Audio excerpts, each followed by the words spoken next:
Everybody. So we wanted to make a short video to give you an idea of what we've been doing recently with the internal strength model and how we've implemented it in the programming to kind of give you some tips as far as how to approach this stuff. And just kind of what it's all about and why we've made the changes that we've made. If you're following us on Train Heroic, we've already been implementing these changes, and you probably have noticed a big change to the programming. And then if you're following us with Healthy Rebellion, we'll be going through a month of the internal strength model with you guys. So we went and did the seminar in Vegas in November. And, it started off where we felt like we were like, yeah, we were on the right track. We're doing all these right things. And then it just kind of evolves to like, oh, and there's so much more stuff that we could be doing. We got close. We just didn't do it all the way. Yeah. So, we're still doing strength training. It hasn't really changed. It's not like a completely different set of exercises. But the main thing that has changed is we're focused on strengthening parts of the body and strengthening tissues rather than, and improving the body's ability to express strength, to be strong, rather than just trying to get good at exercises. For me, I think that the biggest couple takeaways that I felt like was dramatically lacking from strength and conditioning prior was the 4 tissue ecologies. Mm-hmm. So they're looking at this as every time you design a training program, you have to constantly try to achieve balance between the 4 tissue ecologies, which are your nervous system, your skeletal system, your connective tissue, and the muscle. So for example, if you're a bodybuilder and you're focusing all of your efforts on muscle, it's held in by connective tissue. And so if you have weak points in your connective tissue, which many of us get from A, not ever training the connective tissue or understanding how to train connective tissue, B, having damage done to those connective tissues that have never been repaired, like a C-section or any other type of a scar, or just things over time where we haven't moved the right way and that line of connective tissue just gets tight. That having bad architecture is a recipe for injury. So if you try to load a bunch of muscle mass into poor connective tissue architecture, you're going to blow up. So you're training that, you're training your muscles. Nervous system obviously is, important as well. And then the joints. And so trying to keep that tissue ecology always in mind and always balanced, that was a huge thing for me. I'll just keep pushing on here. No, I actually have something. Okay, go ahead. So, I think a good way to look at this approach versus the traditional approach, like Sarah mentioned, is typically when we're training, we're doing 3 sets of 8 squats and 4 sets of 10 deadlifts, or we apply a lot of these numbers and try to accumulate volume with the goal of making things stronger. But the essence of our body creating strength requires all of those individual ingredients working. We need joint capsule space. We need a good understanding from our brain on how to move that tissue. We need healthy connective tissue. And we also have to train the muscles. Now, when we are going into training, we only have so much energy that we can use. It's carrying around steak there. We only have so much energy that we can use to put towards our training. And if we're putting all of our training energy towards training just the muscles, we are not putting energy towards moving those other needles forward. So we're not improving our connective tissue and our joint capsule space and our brain's ability to control that really deep tissue. And so over enough time, if we just focus on the muscle stuff, we lose those other things. And since we need all of those ingredients working together to truly generate strength in a sustainable way, we need to work on all of them.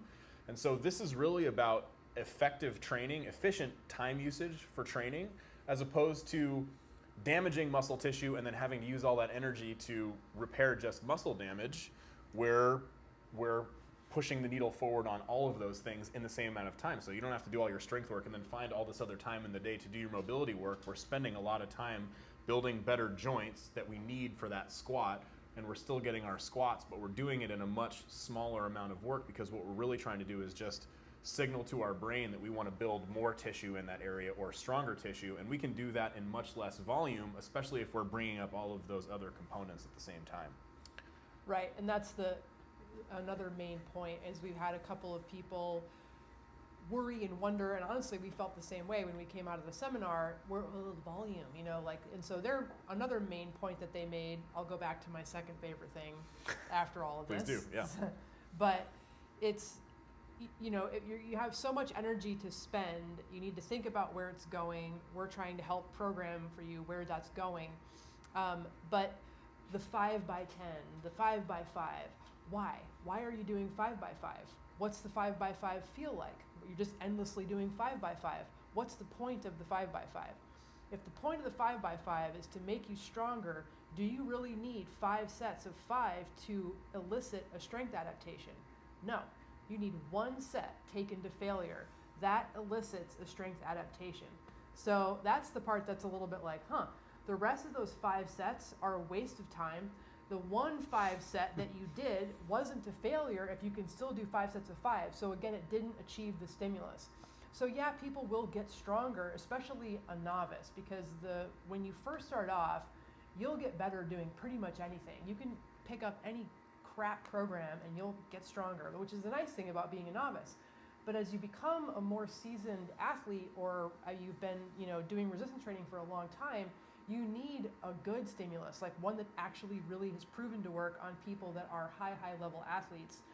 And I guess that's the Russian literature and then folks like Dorian Yates that kind of prove this to be the case, where you only need to train 1 set to failure to elicit an adaptation response, whether it's hypertrophy or strength. As long as you're hitting the right time domain, the right reps, and taking it to failure, that's done. So you don't have to waste your time doing all of these like extra sets and reps. So that was a huge thing for us. But then kind of, I don't want to jump around too much here. So the volume shrank down quite a bit. Training the tissue ecologies, that also changes everything. You're like, okay, I really need to think more now about, am I hitting connective tissue? Am I addressing capsule? Blah, blah, blah. And then the other thing that I really love about this new kind of way of looking at it is when you do, they call it a workflow, but when you start a training session, you're basically training from the deepest tissues out to the most superficial tissues with every session. So it's not just like, well, I'm just going to do this full body session and hit all of these different muscle groups. It's no, if I'm gonna work shoulder, I'm gonna go through the whole shoulder. I'm gonna start at the capsule, and then I'm gonna go into the surrounding tissues, which are all rotational tissues. So you train rotation. Most strength training programs totally skip over rotation. They don't care whether or not your joint rotates, whether it works like a joint's supposed to. They just start hammering linear strength training, which is all the superficial tissues. So we're training capsule, rotational muscles, and then the big muscles. So they're all getting trained. So you're not giving yourself, joint weakness at the expense of having a big quad, Right. Yeah. I mean, really, what this really comes down to, going back to the efficiency thing, is, what is the thing that creates stronger tissue or signals your brain to get stronger? Going back to the volume thing, for most people, what ends up happening is, say you do 5 sets of 5 deadlifts, and on that 5th set of deadlifts, your last 3 reps are a major grind, because we've all probably experienced that. By the time you get to those last few reps, that's where you really have that struggle. Those are the reps that completely exhausted those motor units and signaled to your brain that it needs to build more tissue there. And that was really the stimulating work part. All that other stuff leading up to that point was essentially just excess muscle damage that now your body has to devote energy to repairing, but it didn't really do the thing that we wanted it to do, which is signaling our brain to build more tissue or fully exhaust those motor units. I mean, maybe it did, but at the expense of all the volume. So when we're doing it this way, part of this is learning how to take one set to that level of intensity. And that definitely takes some practice, and it may not happen right away. We have a couple tips to try to help you get through that. And it's not always appropriate for people. Like when you're first starting off, Totally. You want to make sure all of your tissues are prepared. Like you're not going to take someone who's never done a back squat before and say, time to max out reps. That's not how it's all going to go. But we do still have to find a way to take that person to a point where they are failing and finding failure, and whether that's through lots of pre-fatigue to get to that point. Like it does change a little bit when you're working with someone that doesn't understand true intensity. But kind of back to what you were saying about that intensity thing, it's kind of like the high-low model and Charlie Francis, and some of you guys are probably familiar with that, but basically coaching sprinters, realizing that if I'm trying to get somebody training to run their very fastest, I can't run this guy at his fastest every day of the week because he won't actually then be running at his fastest. I'll only ever train this guy at 80%, 87%, somewhere in that range. So by giving people these training breaks where the program goes down and up, even like on a, within the week, up and down, high, low, then you can actually train at true high intensity. So this program is the same thing. It's like if you're trying to get stronger and you need to get your body to figure out how many motor units to recruit to move a given load, you can't max out again until your body's ready to do it. It has to be recovered. So you have to wait for the recovery. So there's also a little bit of a bugger there where there's not necessarily a set, like every Monday you can do the same thing. It's like, no, if you're not really ready to go again on Monday, you're going to wait until you're ready to go again. And you can train different aspects, but that full effort has to be there in order to achieve that stimulus, which again, if you're just kind of randomly doing 5x5s, you're not truly hitting that. And there's plenty of research showing that, a good amount of volume, taking things to a couple reps in reserve, gets people stronger, gets people, or gets hypertrophy more so. But that's also, again, like, who are we looking at? What populations are we studying? Are we truly looking at trained individuals? And what's the best thing? Like, if whatever works for the best, like most trained athlete is also going to work for a new person. Why don't we just go with whatever is best? Totally. And so we had been saying, find those stimulating reps, which are having 1 to 2 reps in reserve, going to where the movement starts to slow down. The slowing definitely does show in research to be beneficial for hypertrophy, but we've also realized since doing this, like, we were probably stopping well before the 1 to 2 reps in reserve. Like, when you really do take something to failure, it does suck quite a bit, and it's like, oh, I would have stopped here normally feeling like, I'm going to fail in 2 reps, but I've got like 5 more reps in me or 6 more reps in me, and you're like, oh my God, I'm still squatting. But you've got to do it, and it's a totally different thing when you're truly asking yourself to fail than when you're not. Yeah, so like I said, there's a big learning curve to it. And, I think probably the best approach for learning how to do that is you probably are not going to do 1 set to failure. You're probably going to have to do a couple sets and figure out, maybe you did 10 reps on the last set, so you can go up and try to take it to that level of fatigue. And over time, you'll be able to figure out, I know I can do this many reps and I will at this weight and I will fail at this number, and that's the desired rep. So again, it's a practice thing. Yep. And just getting used to, pushing yourself to involuntary muscle failure, because most of what we associate with muscle failure is just voluntary. It gets uncomfortable and we decide that we need to stop. So that's one tricky component that just takes practice like the other part. But, I think the coolest thing about following this model is that it really does all of the things that we really want when we start training. We want to get stronger, we want to move better, we want to reduce pain.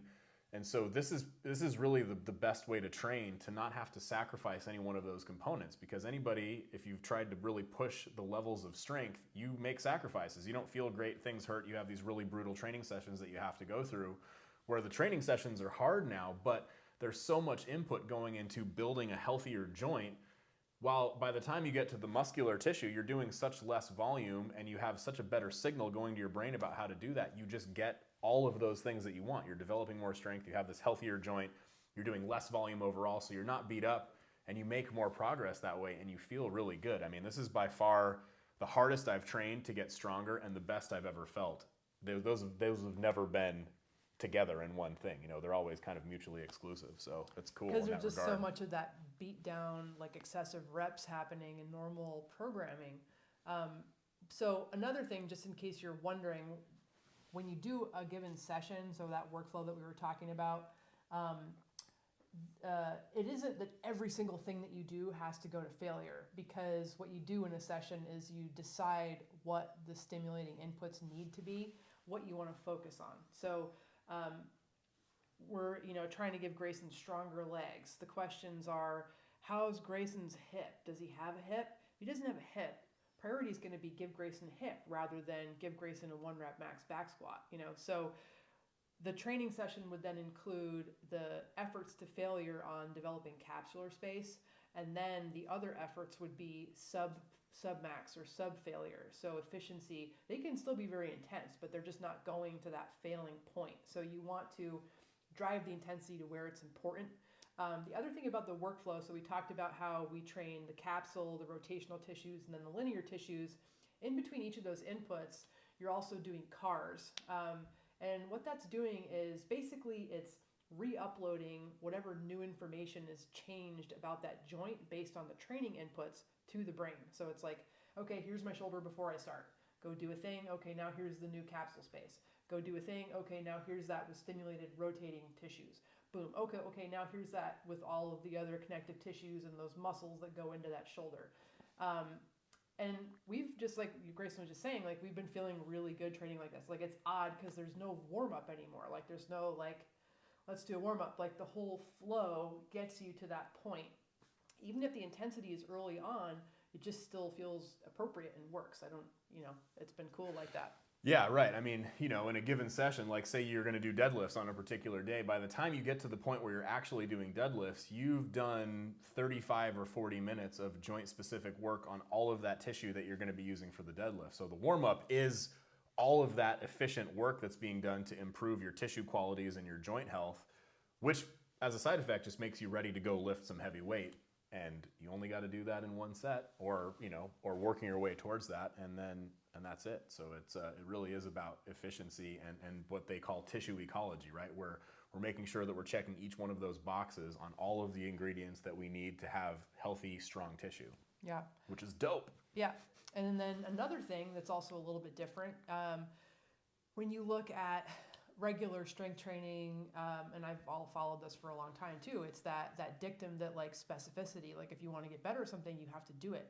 And in a sport, that's for sure true. But when it comes to expressing strength, it isn't. So, we were always kind of taught, like, if you want to get better at pull-ups, you got to do pull-ups. If you want to get better at overhead press, you got to do overhead press. Sure, that's a good way to get stronger at those things, is to just do them. But if you don't want to do them only, like if that's not the one thing that you just enjoy doing pull-ups above all other things, all you have to do is strengthen all of the tissues involved, improve the capsule, improve the rotational tissues, improve everything that pulls, make it stronger, and by golly, you'll pull up better.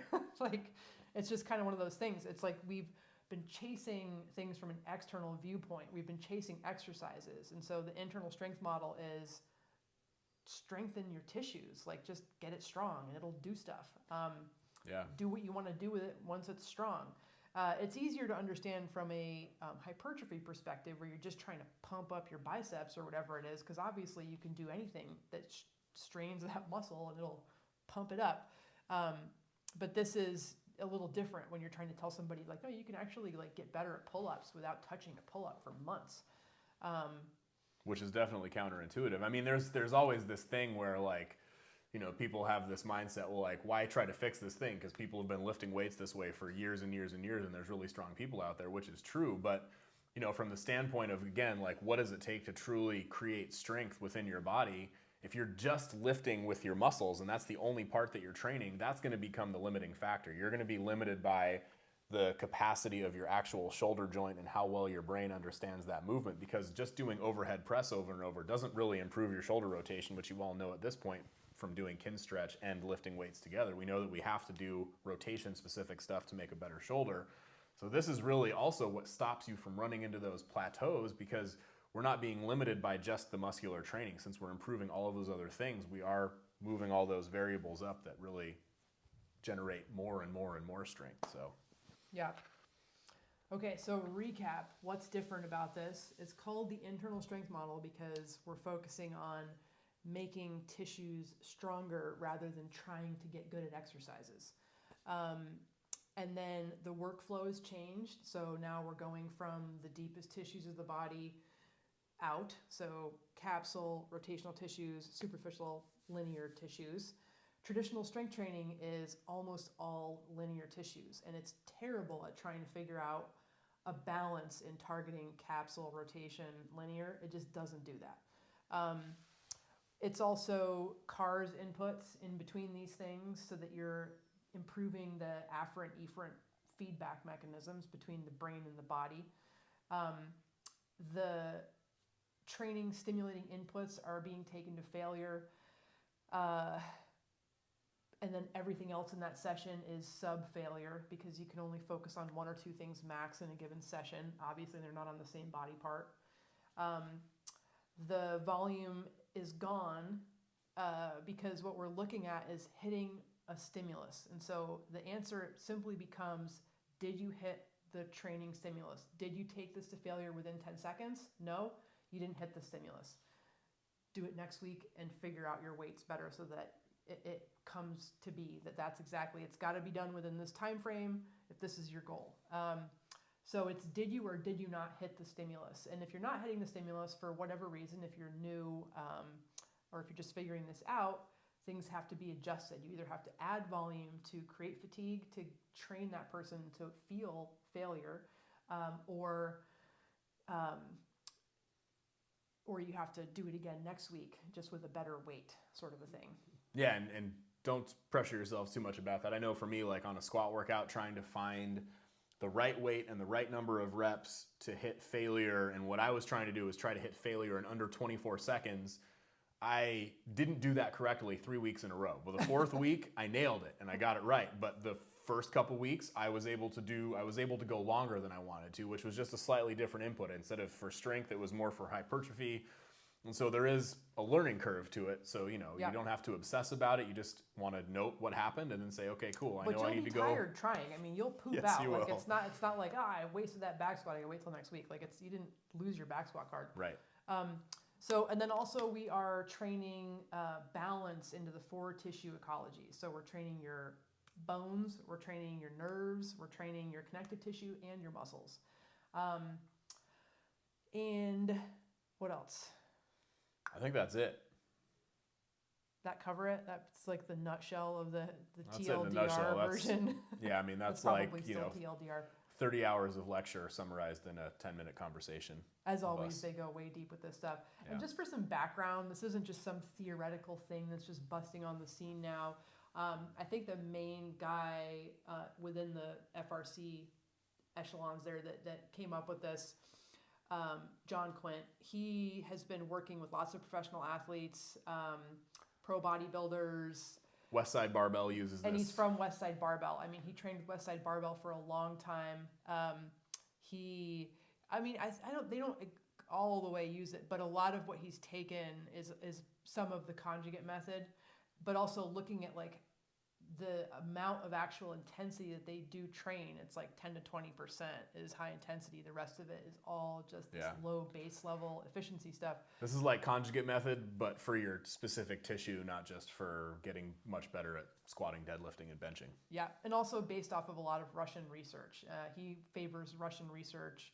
Definitely. Soviet era research. Yeah, and not as much the stuff that comes off of untrained individuals, because like we were saying before, it doesn't really, it's kind of like they're not really a good research sample stud because everything works on them. So Right.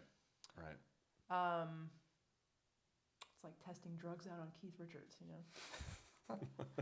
Okay, so I think analogy. that's it. If you guys have any questions for us about this, thank the ones of you that have just kept doing this and trusted us on it. But we feel like we've owed you guys a lengthy explanation for a while. We just wanted to play with it for a little bit and make sure we were really wrapped our heads around it before coming out. And then we look forward to the little cycle that we're going to do on the Healthy Rebellion. And so if there are questions that you have, email us. You can use the messaging system through Train Heroic. You can reach out to us on Instagram. Any way that you want to try to get in touch with any questions at all. I mean, really, don't hesitate to ask, because we're really happy to answer questions and give you more information on this stuff, because we know that it works and we want to help you make it work. So hit us up. basisny.com. Is it NY? Don't email Nate. Oh, okay. Basis, it's basis HP. Is it? Same email. No. It's basis NY or HP NY. I'll put it in the notes. I don't even know how to email us. Or it's Sarah or Grayson at basishp.com. Yep. Okay. I'll put it down there in the notes. You'll see it. Lordy. Thanks, everybody.